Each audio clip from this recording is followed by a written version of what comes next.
परमात्मा की जय। सदगुरु बंदी छोड़ कबीर साहिब की जय। सभी संतों की जय। सभी भक्तों की जय। आज के आनंद की जय। सकल हंस को बंदगी साहेब बंदगी।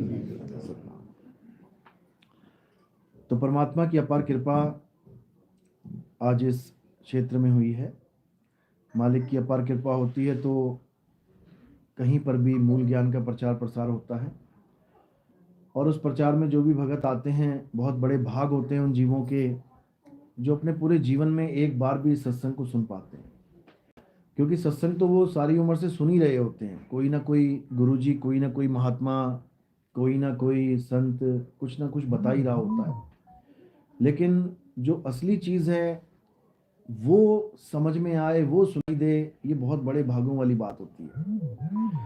तो इसलिए कबीर साहब हमेशा यही समझाते रहे कि पहली बात तो आपने कभी किसी का सत्संग मिस नहीं करना है, सत्संग सबके सुनो, गुरु मेरे सभी बड़े अपनी अपनी ठौर। अगर आप आज यहाँ पे आए हैं, अब देखो कई भगत हैं, मधु परमहंस जी के शिष्य हैं, कोई जय बाबा जय गुरुदेव के शिष्य हैं, कोई राधा स्वामी था, कोई दंदन सदगुरु में था, कोई सतपाल जी महाराज के कितने शिष्य आए हुए हैं। तो ऐसे ही अलग अलग गुरुओं के शिष्य जो हैं वो आगे बढ़ते हैं। जब अपने ज्ञान से आगे का ज्ञान मिलता है तो उनकी तरक्की होती है, लेकिन तरक्की उसकी होती है जो किसी गुरु के पास हो। अब कई ऐसे आते हैं जो जिनका कोई गुरु नहीं होता, तो इसका मतलब ये नहीं कि उनका कोई गुरु कभी नहीं था, ऐसा नहीं है। अगर कोई हमारा सत्संग सुन के आता है और बिना गुरु के आ जाता है, इसका मतलब उसने पुराने जन्मों में इतना सत्संग सुना, इतना सत्संग सुना है कि उसको इस जन्म में कोई गुरु अट्रैक्ट ही नहीं कर पाया, कोई गुरु उसको आकर्षित कर ही नहीं पाया। यानी वो सीधा हमसे जुड़ रहा है, इसका मतलब उसने 12वीं पहले ही कंप्लीट कर रखी है, अब सीधे कॉलेज में एडमिशन हो रहा है उसका। तो ये भी बड़े बड़े भाग होते हैं जीवों के जो इस ज्ञान को समझ के गुरु धारण करते हैं। गुरु धारण करना तो सबसे जरूरी है इस जीवन में। साहिब कह रहे तरक्की बिल्कुल होगी, आपका बच्चा डॉक्टर जरूर बनेगा, लेकिन कब बनेगा? जब आपका बच्चा LKG UKG पहली दूसरी 5वीं 10वीं 12वीं पढ़ के आगे बढ़ेगा। और कोई कहे नहीं जी हम LKG ना करवाते अपने बच्चों को, हम पहली दूसरी 5वीं में ना डलवाते बच्चों, हम तो डॉक्टर बनाएंगे सीधे।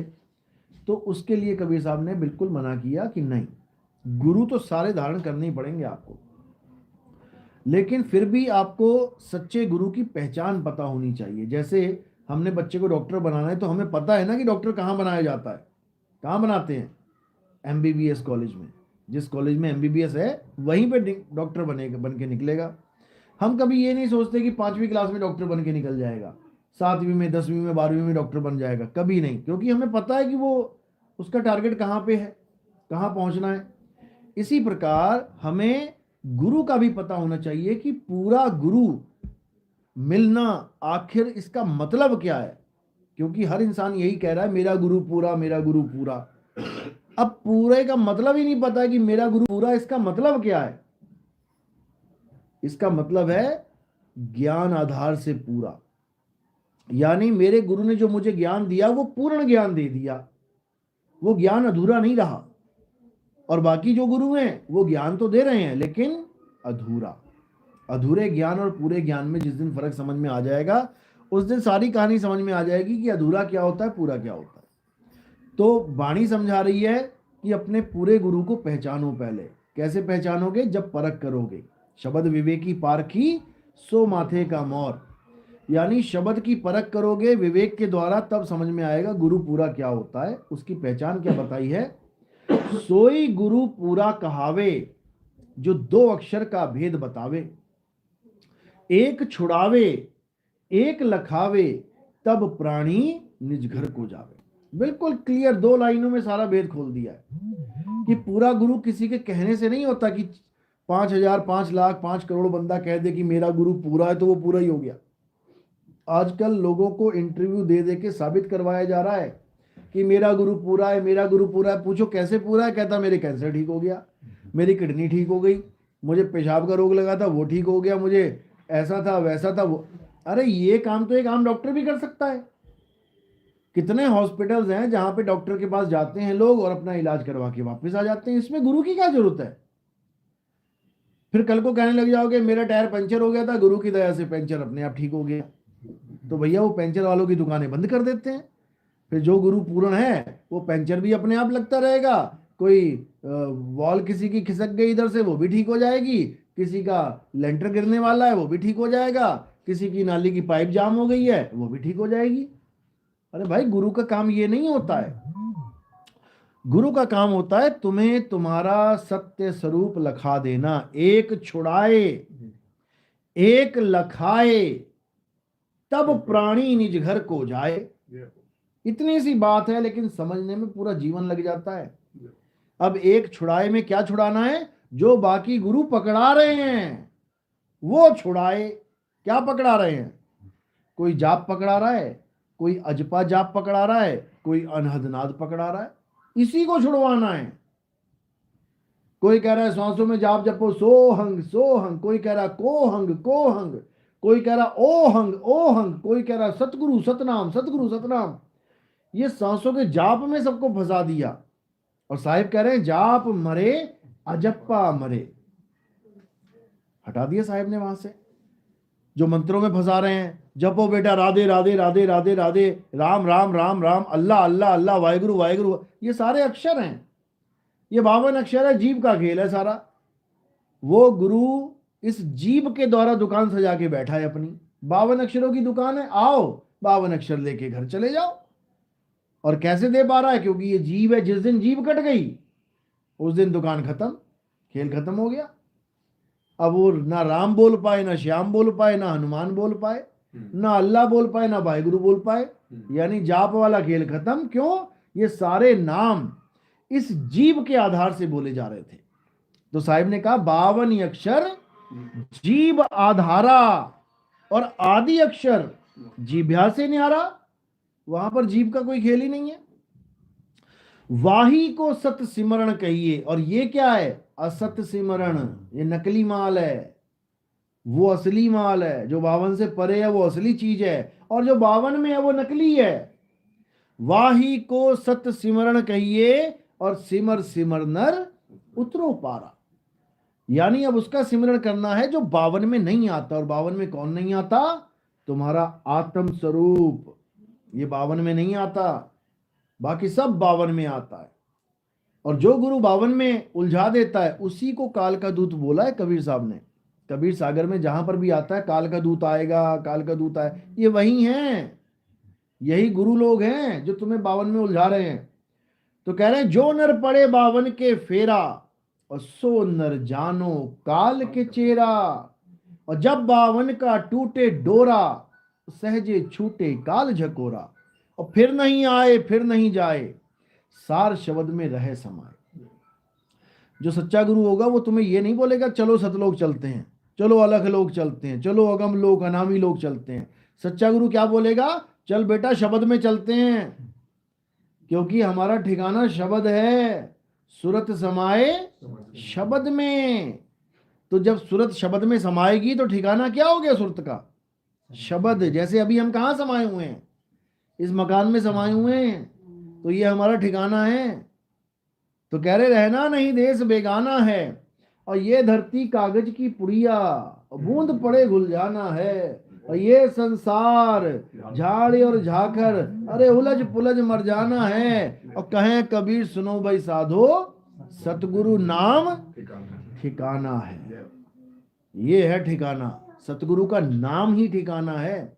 उस नाम में ही रम जाना है तुमने, उस नाम में रमण करना है। इसी का इशारा गीता में मिला है। अध्याय 3 17वां श्लोक है, अर्जुन जो अपनी आत्मा में रमण करते हैं, यानी जो अपनी आत्मा में रम गए, जो अपनी आत्मा में संतुष्ट हैं, जो अपनी आत्मा में तृप्त हैं, उनके लिए कोई धार्मिक कर्म कर्तव्य लागू ही नहीं होता। उनको कुछ करने की जरूरत ही नहीं है। ना कोई मंत्र, ना कोई जंतर, ना कोई तंत्र, कुछ भी नहीं करना है। बस अपनी आत्मा में रमे रहो। कैसे रमोगे? जब तुम्हारे जीवन में भेदी गुरु आएगा, वो तुम्हें मंत्रों से दूर करेगा, राधे राधे छुड़वा देगा, हरे कृष्णा छुड़वा देगा, राम राम छुड़वा देगा, अल्लाहु अल्लाहु छुड़वा देगा, वाहिगुरु वाहिगुरु छुड़वा देगा, कबीर कबीर छुड़वा देगा, सारे नाम छुड़वा देगा। और क्या लखाएगा? तुम्हें तुम्हारा आत्म स्वरूप लखाएगा। एक छुड़ाए एक लखाए तब प्राणी निज घर को जाए। फिर वहां पर देह का कोई खेल नहीं रह गया, वहां गुरु देही नहीं रहा, वहां गुरु कौन हो गया? विदेह हो गया, शब्द गुरु हो गया। वहां पर देह वाला खेल ही खत्म हो गया। देह का खेल तो यहां तक है, गुरु जी ऊपर बैठे हैं, चेला जी नीचे बैठे हैं, यहां तक है ये खेल। और जब भक्ति करोगे तब क्या होगा? कहते हैं गुरु को कीजिए दंडवत और कोटि कोटि प्रणाम, और कीट न जाने भृंग को, और गुरु कर ले आप समान। तब मुझ में और आप में कोई फर्क नहीं रहेगा। कब? जब तुम अपने स्वरूप को जानोगे। और तुम अपने स्वरूप को जान नहीं पाओ, कहो तो मैं तो खुद नितिन दास हूं। नितिन दास क्या चीज है? मैं ही नितिन दास हूं। अरे स्वरूप तो जान ले पहले, नितिन दास तो तू हो ही जाएगा। नितिन दास यहां नितिन दास ही बनाने आया है सबको, लेकिन स्वरूप तो जान लो। केवल कथनी ज्ञान लेके कि हाँ मैं भी आत्मा, वो भी आत्मा, तू भी आत्मा, हम सब एक हैं, हम सब बराबर हैं, तब समझ में आएगा। जब पाओगे तब पता लगेगा हम सब बराबर हैं। कैसे बराबर हैं? बातों से बराबर थोड़ी नहीं हो जाएंगे भाई। प्रधानमंत्री भी एक आम आदमी है, तुम भी एक आम आदमी हो। आम आदमी क्यों बोला? हड्डी मांस, आंख कान बाल खाल सब में एक जैसा है, लेकिन उसका औहदा और तुम्हारा औहदा, अरे जमीन आसमान का अंतर होगा। तुम उसके बराबर कब पहुंचोगे? जब तुम इलेक्शन लड़ोगे, तुम्हें वोट पड़ेंगी और तुम पीएम की कुर्सी पे बैठोगे, तब तुम कह सकते हो भैया तुझ में मुझ में कोई फर्क नहीं है, नहीं है। और ये कब होता है? जब शीश दिया जाता है। शीश दिया क्या किसी ने? कबीर साहब की वाणी तो समझ में आ गई, कीट न जाने भृंग को गुरु कर ले आप समान। उससे पहले कुछ और भी तो बोला है, गुरु को कीजिए दंडवत कोटि कोटि प्रणाम, कीट न जाने भृंग को गुरु कर ले आप समान, ये बोला है। शीश दिए जो गुरु मिले, और तो भी सस्ता जान। अब शीश मांग के देखे किसी से, देखो कैसे गालियां देगा। अगर किसी से शीश मांग लें तो 3600 गालियां दे देगा गुरु को। क्यों? क्योंकि शीश कोई देना नहीं जानता। जिसको जलाते हो ना हर साल जाके, उसने 10 बार शीश दे रखा है। जिसको तुम राक्षस मान रहे हो, जिस रावण को, उसने अपने गुरु को, अपने भगवान को 10 बार शीश दे रखा है। तुम उंगली दे के दिखा दो किसी भगवान के नाम पे, शीश तो बहुत दूर की बात है। तो यहां पर गुरु तुम्हारा ये शीश नहीं मांगता है, यहां पर गुरु तुम्हारे अहंकार का शीश मांगता है। यानी सरेंडर हो जा। जिस दिन चेला सरेंडर हो जाए गुरु के आगे, फिर कुछ बचता ही नहीं है। तू तू करता तू भया, मुझ में रहा ना हूं, आपा परखा मिट गया, और जित देखूं तित तू। यानी मैं जब मिट गया, जब मैं मिट गया तो तू ही तू है। फिर तुझ में और मुझ में, यानी जो तू सो हम, फिर हम में कोई फर्क नहीं रहा। लेकिन ये कब होगा? जब इस आपा को खत्म करोगे, जब अपने आप को आदमी, औरत, सरदार, मोना, पंडित, मुल्ला, काजी, इन सब चीजों से आजाद कर दोगे, तब परखोगे, तब समझ में आएगा जो तू सो हम। ये अवस्था तब बनेगी जाके, ये बातों से नहीं बनेगी कि हमारे सत्संग सुने किसी ने और अपना YouTube चैनल बना के गुरुजी बन गया। 84 में पूंछ लगेगी पीछे, मक्खियां उड़ानी पड़ेंगी पूंछ से, तब समझ में आएगा कि क्या होता है ये 84 का खेल। अभी नहीं समझ में आ रहा है। अभी तो लग रहा है कि मेरी फोटो आ गई YouTube पे, उसको ये भी नहीं पता कि ये तेरी फोटो है भी कि नहीं। उसको ये भी नहीं पता कि जिस फोटो को तू डाल रहा है वो तू है भी कि नहीं। क्यों? क्योंकि स्वरूप ज्ञान नहीं है। स्वरूप ज्ञान नहीं है। जो अपनी फोटो को देख के इतरा रहा है ना, उसको स्वरूप ज्ञान नहीं है। वो उलझ गया उस फोटो में। यानी वो किससे प्रेम कर बैठा? वो उस शरीर से प्रेम कर बैठा जो उसका नहीं है, उसका स्वरूप नहीं है। किसका है ये? देव निरंजन सकल शरीरा। उसने बाकी शरीरों को हटा के एक से मोह कर लिया, ये है, ये हूं मैं। फंस गया। फंस गया। अब क्या होगा? अब 84 के शरीर मिलेंगे। क्या कुत्ते को अपने शरीर से मोह नहीं है? एक मक्खी जो गंदगी पे बैठती है, तुम उसको भी मारने आओगे तो वो उड़ के जान बचाएगी, अपना शरीर बचाएगी वो। यानी एक मक्खी में और तुम में कोई फर्क नहीं रहेगा जब तक अपने स्वरूप का ज्ञान नहीं प्राप्त कर ले। अब अपना स्वरूप जान लिया ना, उसके बाद कोई फोटो तुम्हें विचलित नहीं कर सकती। तुम 1000 फोटो लगाओगे तब भी तुम नहीं मान पाओगे कि ये मैं ही हूं। जैसे हमारी मजबूरी है, गुरु पद पे बैठे हमें फोटो लगानी पड़ती है, लोगों को बताना पड़ता है भैया ये ज्ञान कौन सी गाड़ी में से निकल रहा है, ये गाड़ी है कौन से स्पीकर में से निकल रहा है, बताना पड़ेगा, हमें मजबूरी है हमारी। लेकिन हमारा ही चेला फोटो लगा के घूम रहा है, इसका मतलब चेला समझ नहीं पाया गुरु के ज्ञान को। अरे हमने जब सत्संग शुरू किए 2 साल हमने कभी ना शक्ल दिखाई किसी को। 2018 से शुरू किए ना, 2020 में पहली वीडियो आई होगी मेरी, वो भी किसी भगत ने बना दी होगी, क्योंकि नाम दीक्षा देते हुए किसी ने बना ली होगी। नहीं तो हमारा कोई रोल ही नहीं है शरीरों का। गुरु बिना शरीर के सत्संग कर रहा है, लेकिन चेले के आग लगी पड़ी है कि भैया हमारी फोटो आनी चाहिए। बस यही है काल का जाल। मछली फंस गई है कांटे में, और कांटा कोई और नहीं, अपना ही चेहरा सबसे बड़ा कांटा है। जब शीशे में कुत्ता भौंकता है, किसका चेहरा देख के भौंकता है? उसकी मौत का कारण उसका अपना चेहरा बन जाता है। समझ लो, किसी और का चेहरा नहीं उसको मारेगा, वो अपना ही चेहरा देख देख के मर जाता है, भौंक भौंक के। तो जो भी बंदा अपनी वीडियो अपनी फोटो डाल के और सोच रहा है मैं तो बड़ा स्मार्ट दिख रहा हूं ऐसे वैसे, बेटा तू गया 84 में, भूल जा, अब निकलेगा तू। क्योंकि अभी भी नहीं निकल पाया अगर स्वरूप ज्ञान का सत्संग सुन के, तो भूल जा कि निकल जाएगा। समझ लो। इसीलिए साहिब ने कहा ना कि जैसे स्वान कांच मंदिर में, अरे भरमते भूख मरे हो, और कहे कबीर और नलनी के सुगना तोहे कौन पकड़े हो। कि अगर तुझे स्वरूप ज्ञान हो गया तो तुझे अपना शरीर भी नहीं रोक पाएगा, ये भी खत्म हो रहा होगा और तू इसको छोड़ के निकलने की तैयारी कर रहा होगा। नहीं तो सबसे बड़ा कांटा यही है, जीव को फंसाने का सबसे बड़ा कांटा अपना ही शरीर है। और इसके बाद जो तुम्हारी माँ बाप बच्चे परिवार, ये अलग अलग कांटे लगे हुए हैं। ये इसलिए लगे हैं, इससे तो निकलना नामुमकिन है बिना गुरु के। लेकिन अगर कोई इससे निकलने की भी कोशिश करे तो और लगा रखे हैं, माँ बाप भाई बहन। बंदा जा रहा है घर बार छोड़ के, मैं चला जाऊंगा, छोड़ दूंगा घर। किसी ने कहा तेरी माँ बीमार है, मरने वाली है, चलो भागा जा रहा है। माँ का मोह, बच्चों का मोह, समझ रहे हो, यही कांटे हैं। लेकिन जीव को समझ में नहीं आ रहा है और फंसता चला जा रहा है। तो कबीर साहब ने क्या बोला, ठीक है एक परिवार होना चाहिए, क्यों? क्योंकि उससे तुम्हारा जीवन थोड़ा सा इजी हो जाता है। तुम्हारे कपड़े धोने के लिए तुम्हारे पास टाइम नहीं है, बाहर काम कर रहे हो, तो क्या करते हैं, शादी कर लेते हैं, आएगी कपड़े धोती रहेगी, खाना खिलाएगी बनाएगी, यानी तुम्हारा जीवन थोड़ा सा आसान हो गया। माँ बाप भाई बहन सारे परिवार में, एक बंदा बीमार हो गया, 2 बीमार हो गए, बाकी थोड़ा हेल्प कर रहे हैं। इससे ज्यादा और कुछ नहीं है।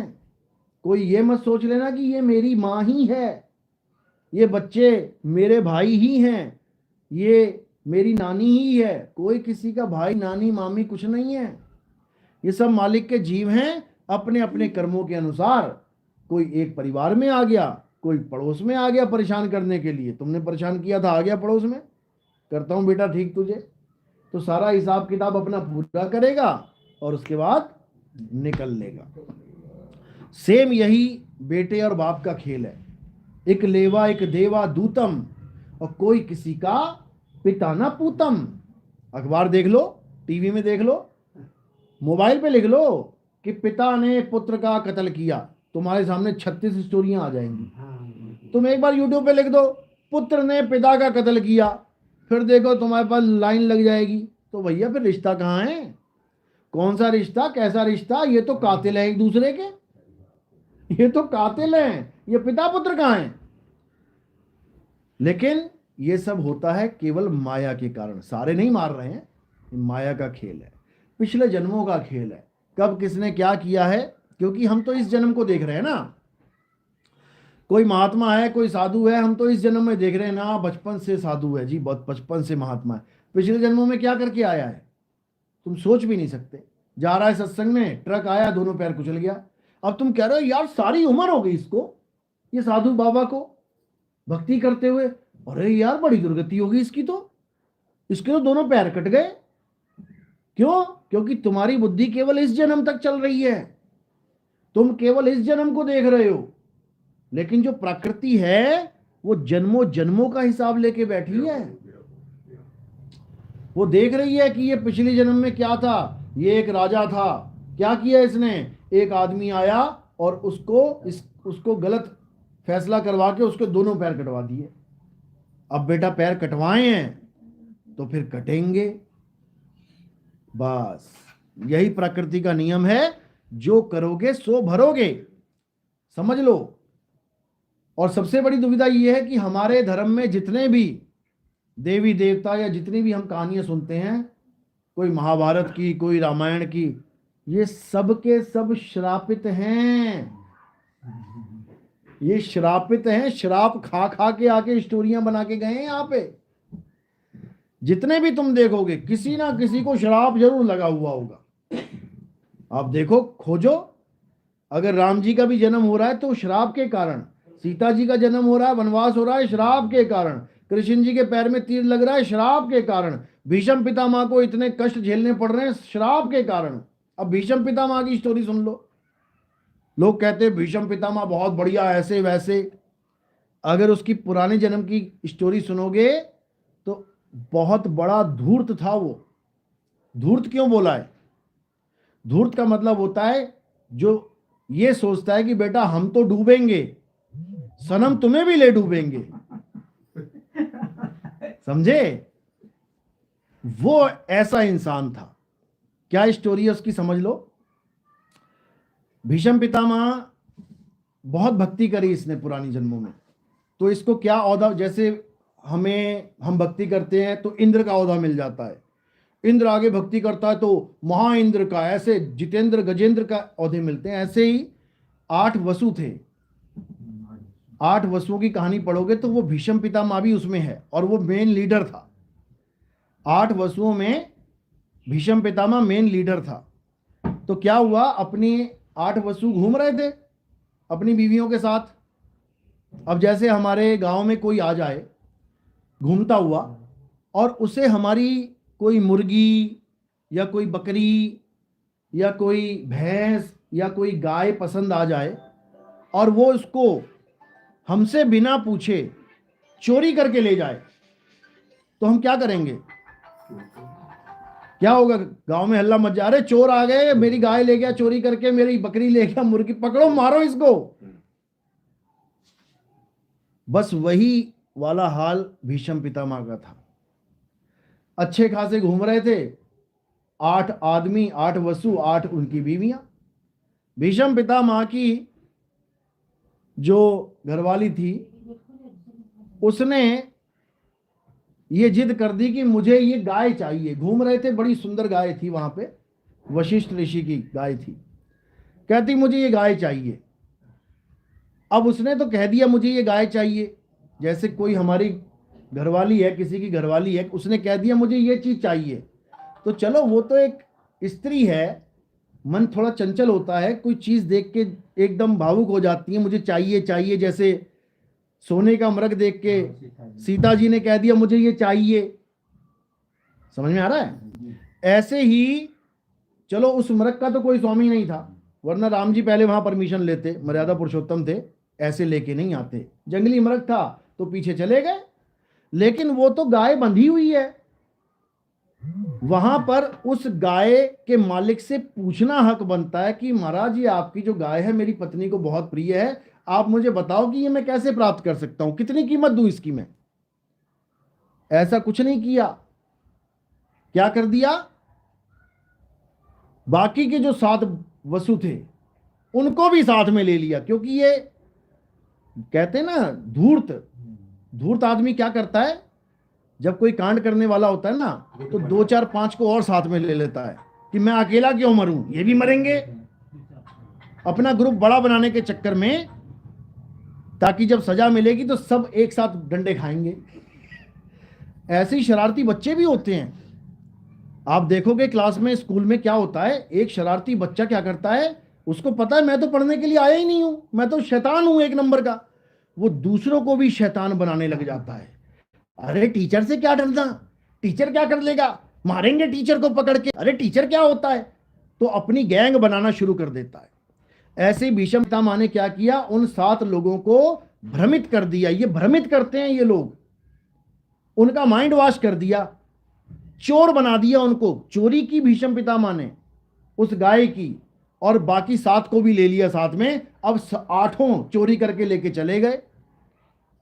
अब क्या हुआ, अब जब वशिष्ठ जी को पता लगा कि मेरी गाय चोरी कर ली इन लोगों ने, ये तो चोर हैं एक नंबर के इन्होंने श्राप दे दिया कि जाओ बेटा, बहुत ऐश कर ली स्वर्ग में, अब सड़ो जाके मृत्यु लोक में और महाकष्ट पाओ। अब जब ये खबर वहां पहुंची, अब थर थर कांपे सारे, क्योंकि चोर चोरी तो कर लेता है लेकिन जब सजा मिलती है ना, तब बेचारे की हालत खराब होती है। अब भागे, फिर भागे, बचाओ गुरुजी, छोड़ दो, क्षमा करो। 8 के 8 पहुंचे। तब क्या हुआ, माफी मांगने लगे। तो गुरु होता है भाई, उसने कहा, उसने दिव्य दृष्टि से देख लिया कि यार ये 7 लोग तो निर्दोष हैं, क्योंकि असली कीड़ा तो ये है, इस कीड़े को ठीक करना है, इन लोगों को माफ कर देते हैं। लेकिन श्राप दिया, ले नहीं सकता वापस। तो उसने क्या किया, उसने एक हल बता दिया इसका कि ये काम करो, जन्म जरूर लो और गंगा के, क्योंकि गंगा को भी श्राप लगा हुआ था ब्रह्मा जी का कि तू भी औरत बन जाके। तो इन दोनों ने ऐसे सिस्टम बना दिया कि गंगा का पुत्र बन के आएंगे हम 8।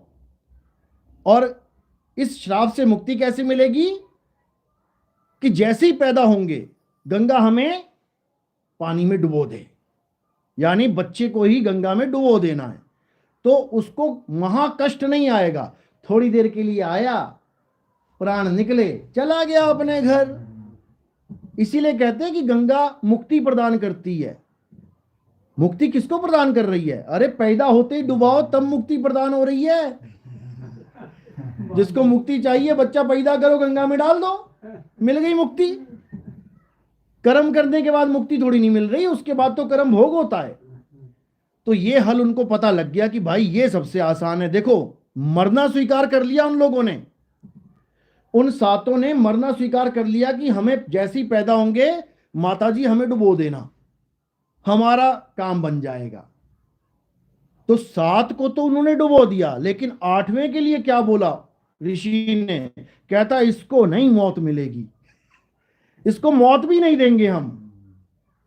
ये है असली फसाद की जड़, ये है असली गंदगी, इस गंदगी को धोएंगे, इसको इतना कष्टमय जीवन देंगे, इतना कष्टमय, तब जाके इसकी चोरी का पाप खत्म होगा। इसीलिए महाभारत में सबसे कष्टमय जीवन किसका है, भीष्म पितामह का है। ना बीवी का सुख, ना राज का सुख, राजा होते हुए बाप राजा है, बेटे को राज ही नहीं मिल रहा। सुंदर सुडौल शरीर है, सब कुछ है, घरवाली नहीं मिल रही। उसके बाद इच्छा मृत्यु भी मिली तो मौत नहीं मिल रही। ऐसा मारा कि मौत भी नहीं हो रही है। इतना खतरनाक इसने जघन्य अपराध किया था। जघन्य अपराध चोरी करना नहीं था, चोरी तो हो जाती है, कोई बात नहीं, किसी से भी हो जाती है। जघन्य अपराध क्या है, दूसरों को भरमाना, ये जघन्य अपराध है। कबीर साहब ने भी ये बोला है कि तूने जाना है तू जा, तूने डूबना है तू डूब, लेकिन जो किसी और जीव की बर्बादी का कारण बनता है, फिर बेटा परमात्मा का दोषी होता है वो, क्योंकि परमात्मा के बच्चों को बर्बाद कर रहा है। अब तेरा किसी और से झगड़ा नहीं, अब परमात्मा से झगड़ा है। ये है असली कहानी भीष्म पितामह की। तो क्या हुआ, 7 बच्चे तो, क्योंकि शांतनु के साथ जो हुआ, शादी हुई, तो गंगा माता ने क्या बोला कि मैं जो कुछ भी करूंगी तुम बस देखते रहना, तुम टोकना मत। जिस दिन तुमने मुझे टोक दिया मैं छोड़ के चली जाऊंगी तुम्हें। तो शादी हो गई जी। अब क्या हुआ, पहला बच्चा हुआ, जाके गंगा डाल रही है उसको पानी में, वो देख रहा है पीछे से, अरे भाई ये क्या है, पहला बच्चा गया पानी में, दूसरा बच्चा पैदा हुआ वो भी गया पानी में, तीसरा बच्चा वो भी गया पानी में, 7 बच्चे पानी में जब चले गए तब पिता से रहा नहीं गया। अब ऐसा नहीं है कि वो 8वां बड़ा प्यारा है और पहला प्यारा नहीं था, ये उसकी करनी का फल भुगतान करवाना था। तो काल भगवान ने क्या किया, शांतनु के अंदर खलबली मचा दी, इसको रोक, क्यों, ये असली दोषी है, इसको सजा मिलेगी।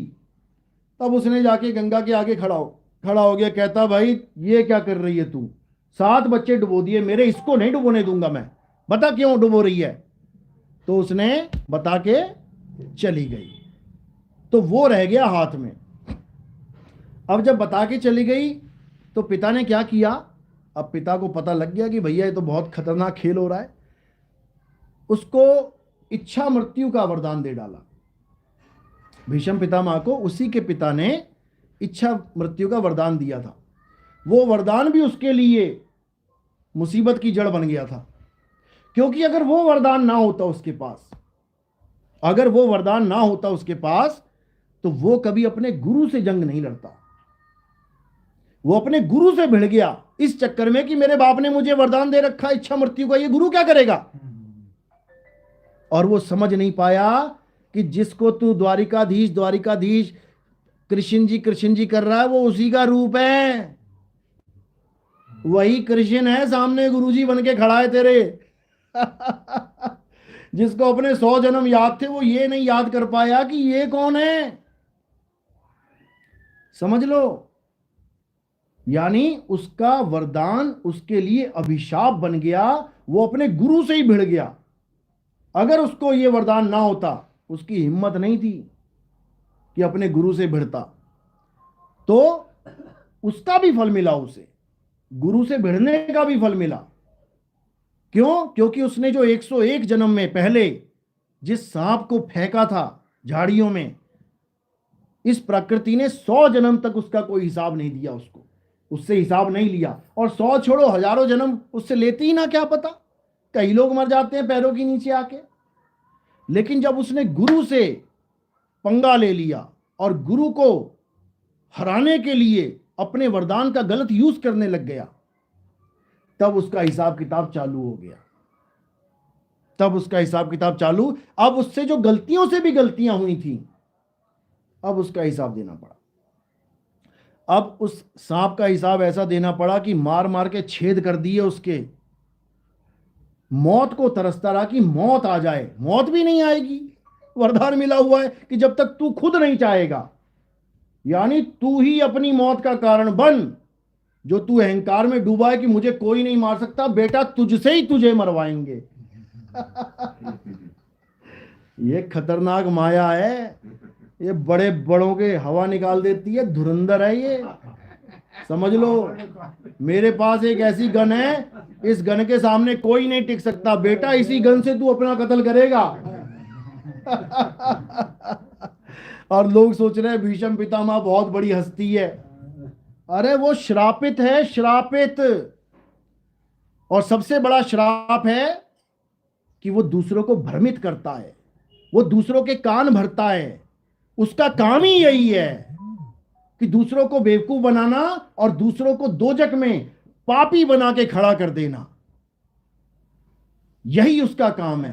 पहचानना है उसको और उससे दूर हो जाना है, नहीं तो बाकियों की भी हालत खराब हो जाएगी, फिर मर मर के मुक्ति लेनी पड़ेगी जैसे बाकी साथ ने ली। तो इसी को समझना है, यानी हर खेल, हमारा हाथ कट रहा है, हमारी आंखें फूट रही हैं, हमारे सिर पे कुछ टकरा गया, चिथड़े उड़ गए, ऐसा कुछ भी नहीं है इस संसार में जो गलत हो रहा है। पहले इसको समझ लो। कई लोग फोन करते हैं, गुरुजी ऐसे ऐसे हो रहा है, गुरुजी ठीक कर दो। अरे भैया वो ठीक ही हो रहा है, क्योंकि हम और तुम इस जन्म में देख रहे हैं कि क्या हो रहा है। अरे उसके पिछले जन्मों की स्टोरी कौन देखेगा। तुम्हारे लड़के को किसी ने तुम्हारे सामने 5 टुकड़े कर डाले, अब तुम क्या करोगे। तुम श्राप दोगे, जैसे मेरे बेटे को मारा है भगवान तेरे भी टुकड़े करे। उस जन्म में नहीं हुए टुकड़े, अगला जन्म आया। अब क्या हुआ, बाइक पे जा रहा है और ऐसा टकराया कि 5 टुकड़े, वो चिथड़े उड़ गए उसके। अब कोई देखेगा कहेगा अरे रे, ओहो बहुत बुरा हुआ इसके साथ, बहुत बुरा हुआ। लेकिन जब तुम पुरानी स्टोरी पढ़ोगे ना उसके जीवन की, तो तुम कहोगे भैया बहुत अच्छा हुआ, ये तो पिछले जन्म में ही हो जाना चाहिए था। समझ रहे हो? इसलिए इस दिमाग में से ये चीज निकाल दो कि इस दुनिया में अच्छा नहीं हो रहा। अब तुम कहोगे वहां पे बम फट रहे हैं, ऐसा हो रहा है, ये भी उसी का एक हिस्सा है। क्योंकि तुमने ऐसे काम ही नहीं किए कि तुम्हारे सिर पे फटे। उन लोगों ने ऐसे काम कर रखे हैं कि उनके सिर पे फट रहे हैं। ये प्रकृति सबका अकाउंट चेक कर रही है, समझ लो। जिनका अकाउंट ऐसा है बहुत खतरनाक, उन सबको एक ही देश में ले आई। आ जाओ बेटा, सीरिया में आ जाओ सारे। आ जाओ जापान में, आ जाओ हिरोशिमा में, आ जाओ सारे, आ जाओ टोक्यो में, आ जाओ कहीं आ जाओ। उसके बाद जय हो, सब खत्म, खेल खत्म। एक ट्रेन जिसका एक्सीडेंट होने वाला है, सोचो कहां कहां से बुला रही है। भुवनेश्वर वाला है तू भी आ जा, हिमाचल वाला तू भी आ जा, दिल्ली वाला तू भी आ जा, इधर आ जा, सारे ट्रेन में बैठे हैं। और ट्रेन के वो चिथड़े उड़ा देगी कि सबका एक ही बार में कांड हो जाएगा। और ये सारा का सारा सिस्टम क्या है? कर्म का फल। इसलिए हमें कर्म बड़े सोच समझ के करने चाहिए। समझ लो, कर्म उतना करो जितना तुम झेल पाओ। अगर तुमने ओवरलोड कर दिया काम, तो याद रखना उठाना तुम्हें ही पड़ेगा। समझ लो, 10 किलो की बोरी बनाओगे तो वो तुम ही उठाओगे, और 50 किलो की बना लोगे तो वो भी तुम्हें ही उठानी पड़ेगी। इसलिए अपने हिसाब से कर्म करो ताकि आराम से इस जीवन में भी रहे। सबसे बड़ी बात क्या है कि किसी का भी कोई भी गुरु है, कबीर साहब ने मर्यादा बताई है कि कभी भी तुमने ज्ञान को आधार बना शब्द प्रयोग मत करना, गुरु को कभी गलत मत बोलना। ठीक है, साहब ने बोला एक डाल दो पंछी बैठे, एक गुरु एक चेला, और गुरु की करनी गुरु भरेगा, चेले की करनी चेला, और तू उड़ जा हंस अकेला। इसमें उन्होंने यही समझाया है कि तू अपनी करनी देख। तू गुरु की करनी देखेगा दिक्कत में आ जाएगा, क्योंकि गुरु क्या कर रहा है, क्यों कर रहा है, उसके पीछे क्या गुप्त भेद है तुझे थोड़ी नहीं पता। भाई कोई दुकान खोल के बैठा है, उसके पास 100 ग्राहक, एक महीने में दे दियो, किसी को कह रहा मुझे शाम 3 बजे तक चाहिए, तो भाई जैसा ग्राहक आ रहा है उसके साथ वैसे ही डील करेगा वो, क्योंकि वो जानता है कौन कैसा है। लेकिन जो बाहर का बंदा बैठा वो कहेगा यार ये कैसा आदमी है, किसी को कहता है 1000 दे देना बाद में, किसी को कहता है तू मत दे, ये क्या चक्कर है, क्योंकि तुम्हारी समझ में आएगा ही नहीं। गुरु क्या कर रहा है वो गुरु जानता है, गुरु किसके साथ कैसे डील कर रहा है वो पहचानता है। तुम अपने मतलब से मतलब, काम से मतलब रखो, समझ लो इस बात को। यानी ठीक है यहां सबका हिसाब होगा, चेले का भी गुरु का भी, लेकिन तुम करता मत बनाना, करता कोई और है, हिसाब कोई और करेगा, तुम नहीं करोगे। तो अगर ऐसी कोई दुविधा भी आती है, अगर किसी को गुरु छोड़ना पड़ता है, कोई भी गुरु है, कोई रामपाल जी को छोड़ के आता है मेरे पास, कोई मधु परमहंस जी को छोड़ के आता है, कोई राधा स्वामी को छोड़ के आता है, कोई सतपाल जी को छोड़ के आ रहा है, अगर उन गुरुओं की तुम यहां पे बदनामी करोगे या उनके बारे में अपशब्द बोलोगे, तो भैया यहां आने की जरूरत नहीं है। क्यों? क्योंकि जिसके पास 10 साल रहे उसको तुम गलत बोल रहे हो, तो मेरे पास रह के तुम मुझे भी बोलने लग जाओगे।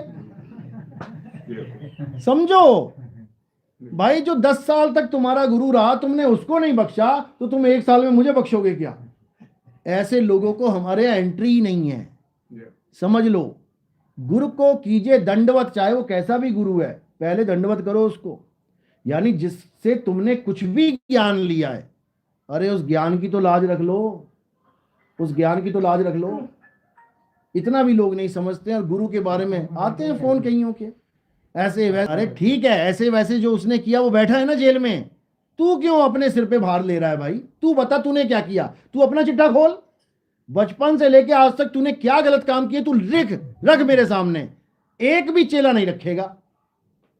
यानी कि तुम तो महामंडलेश्वर से भी बड़े बन गए, तुम तो महायोगियों से भी बड़े, तुमने तो कभी कोई गलत काम किया ही नहीं जीवन में। और चिट्ठा खोलने लग जाए ना तुम्हारा, तुम्हारे गांव जाके पूछने लग जाए, तुम्हारी पूरी जन्म पत्री खोल देंगे 2 मिनट में। कौन क्या करके बैठा है सब पता है, लेकिन अपनी बुराइयां कोई नहीं बताता। दूसरे की बुराइयां दिखाई देती हैं इस इंसान को। और जिसको ये बीमारी लगी है दूसरों की बुराई देखने की, उसका कभी कल्याण नहीं हो सकता। साहिब कह रहे हैं बुरा जो देखन में चला, मुझसे बुरा ना कोई। वो साफ कह रहे हैं कि भैया दूसरे की बुराई मत देख, तू अपना देख, तू कितने पानी में है। तो इसलिए ये बहुत जरूरी है। ठीक है, चलो तो आज का सत्संग यही समाप्त करते हैं। सतनाम सतनाम। और कोई नाम दीक्षा वाले कौन है, हाथ खड़ा करो। प्रथम दीक्षा लेने आए हैं जो, चलो बहुत। कोई दूसरी दीक्षा वाले हैं? ठीक है, कोई बात करो ना। चलो पहले आरती होगी, आरती के बाद नाम दीक्षा होगी। ठीक है, आरती का सामान रेडी करो। बोलिए परमपिता परमात्मा की, सदगुरु बंदी छोड़ कबीर साहिब की, सभी संतों की, सभी भक्तों की, आज के आनंद की, सकल अंश को बंदगी साहिब बंदगी। सतनाम सतनाम। बोलो सतगुरु सिंह साहब जी महाराज की जय।